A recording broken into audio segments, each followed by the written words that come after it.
심지어 자기보다 더 앞서간 사람들에게 가르치고 있지는 않습니까?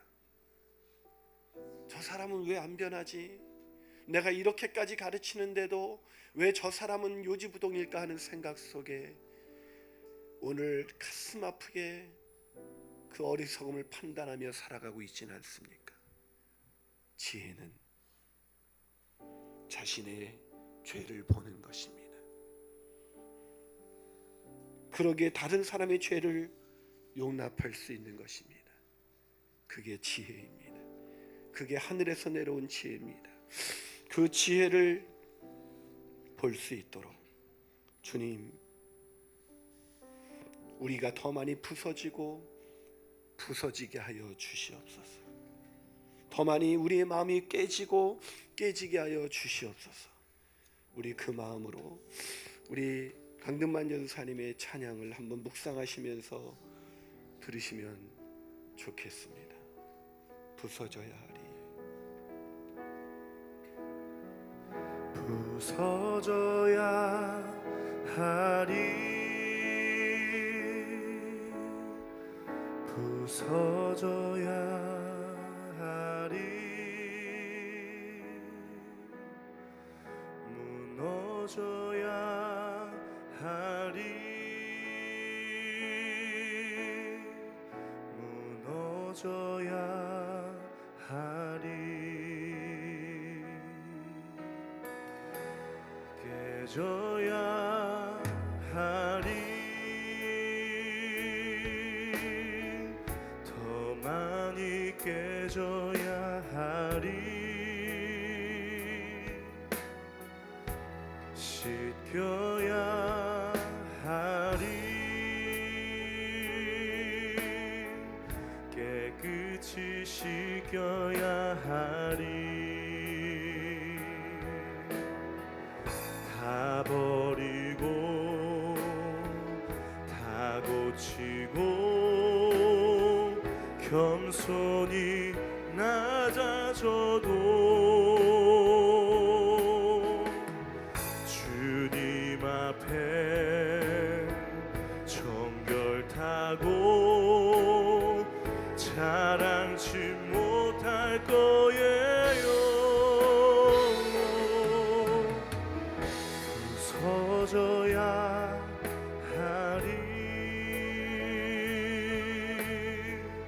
무너져야 하리, 깨져야 하리,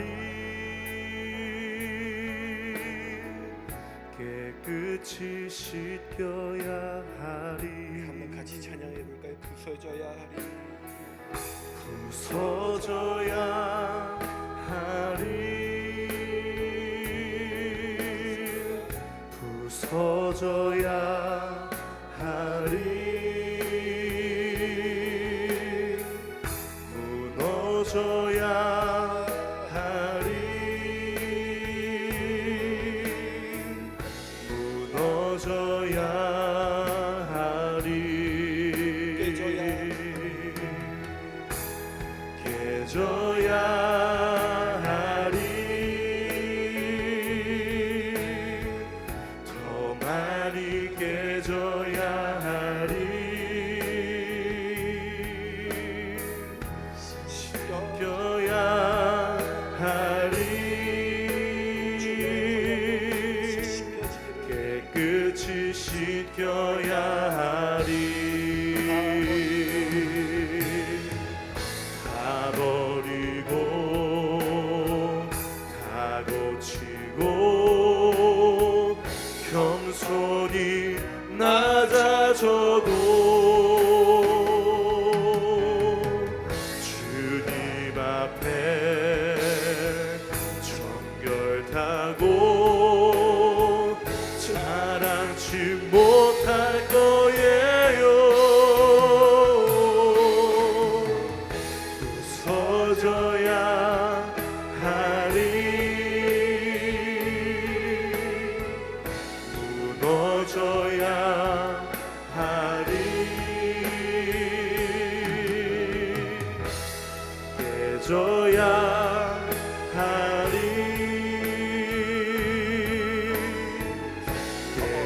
끝이 시켜야 하리. 우리 한번 기도하시겠습니다. 사랑하는 여러분, 더 깨져야 합니다. 부서져야 합니다. 더 우리가 무너져야 합니다. 내 마음에 내가 만들어놓은 정욕에서 나온 지혜는 깨져야 합니다. 내가 나온 그런 모든 자아가 깨져야 합니다. 하나님 아버지, 내가 더 옳다고 생각하고 내가 더 옳다고 판단하고 그래서 서로를 정죄하면서 다툼을 일으키면서 내 지혜를 끊임없이 자랑하면서 당신 왜 그 모양이냐고, 너는 왜 그 모양이냐고, 왜 이 나라와 이 민족은 이 모양이냐고 생각하면서 그저 자신의 의를 드러내면서 자신의 지혜를 드러내면서 살아가는 우리의 잘못된 지혜, 그런 정욕적인 지혜, 귀신에게서 나오는 지혜, 그것이 깨지게 하여 주시옵소서. 내가 얼마나 어리석은 자인지를 보게 하여 주시옵소서. 내 죄도 보지 못하는 어리석은 자, 내 안에 있는 들보도 보지 못하는 어리석은 자, 그러면서 상대감을 변화시키기 위해서 상대방에게 끊임없이 요구하고 변화하라고 당신이 변화되어야 된다고 말하는 우리를 주님 깨뜨려 주시옵소서. 그래도 주님, 우리가 정말 지혜롭게 변화되어서 우리의 가정이 변화되게 하여 주옵시고, 우리의 가정이, 우리의 사회가, 우리의 교회가, 아니 이 나라 이 민족이 변화될 수 있도록 역사하여 주시옵소서. 내 죄를 보게 하여 주시옵소서. 내 죄가 지금 볼 수 있도록 내 마음을 민감하게 하여 주시옵소서. 내가 저질렀던 수많은 죄들이 떠오르게 하여 주시옵소서. 그걸 회개하며 나갈 수 있는 회개의 은혜를 허락하여 주시옵시고 우리를 정결케 하여 주시옵소서. 함께 기도하시겠습니다. 아버지 하나님, 우리 마음에 정결해지기 원합니다. 제가 죄인입니다. 아버지 하나님, 더러워진 나의 마음, 저의 이 부서져야 하고 더러우시고 무너져야 하는 주님, 새롭게 하여 주시옵소서. 너무나 무너뜨리고 더러워 부서져야 아버지 하나님, 마음을 다시 한번 하나님, 회복되는 은혜가 있게 하여 내가 주시옵소서. 의롭다고 생각하고 아버지, 나의 욕심을 계속해서 깨어지고 생각하고 살아가는 나의 모든 더러운 것들을 아버지 하나님, 더러운 자를 버려주고 하나님의 내 가운데 오늘을 출구로 새롭게 치러갈 수 있도록 아버지 하나님, 인도하여 주셔서 우리의 긍휼을 채우고 상대방의 허물을 주의 말씀을 채우고 왜 내 죄는 보이지 않는지, 왜 상대방이 내 뜻을 거스르는 것을 보이는지, 하나님 뜻이 보이지 않는지 하나님 포기하여 주시옵소서. 하나님 포기하여 주시옵소서. 내 죄를 포기하여 주시옵소서. 내 죄가 얼마나 없어서 그 죄 가운데 나가여 주시옵소서. 아버지 하나님, 아버지 하나님, 우리를 불쌍히 여기시옵소서. 아버지 하나님, 불쌍히 여기시옵소서. 내가 오늘 살아가게 하시고 내가 온전히 주님 한 분 의지하며 주님만 바라며 세상 욕심 버리고 주님께 순종하게 하여 주옵소서. 아버지, 주님 나의 전부라고 생각하오나 주님 나의 인생의 유일한 전부임을 고백합니다. 역사하여 주시옵소서. 사랑하는 여러분, 지혜롭지 못한 사람에게 화평은 임하지 않습니다. 주님이 주시는 샬롬, 그 마음의 평안은 정말 지혜로운 사람, 나의 죄를 깨닫고 그 죄를 자백함으로 주님 앞에 깨끗게 된 자만이 하나님의 샬롬을 경험할 수가 있습니다. 혹시 마음이 요즘 불편하진 않으십니까? 아무렇지도 않게 살아가고 누르며 살아가지만 계속해서 마음의 평화가 깨진 상태로 마침내 알지 못하는 분노와 화가 우리의 마음을 지배하고 있지는 않습니까? 그래서 사랑하는 이들에게 나도 모르게 화를 내고 나도 모르게 분을 내고 있지는 않습니까? 지혜롭지 못하기 때문입니다. 땅의 지혜를 가지고 살아가기 때문입니다. 세상이 가르쳐준 지혜를 가지고 살아가기 때문입니다. 하나님, 하늘의 지혜를 허락하여 주옵소서. 하늘의 지혜로 주님, 내가 오늘을 살아 주님 나에게 주신 하나님의 샬롬을 누리며 그 샬롬을 사랑하는 배우자에게, 그 샬롬을 사랑하는 자녀들에게, 그 샬롬을 사랑하는 나의 이웃들에게 전하게 하여 주시옵소서. 주님, 그 샬롬을, 그 지혜를 허락하여 주시옵소서. 주님, 지혜를 허락하여 주시옵소서. 주님, 그 지혜를 허락하여 주시옵소서.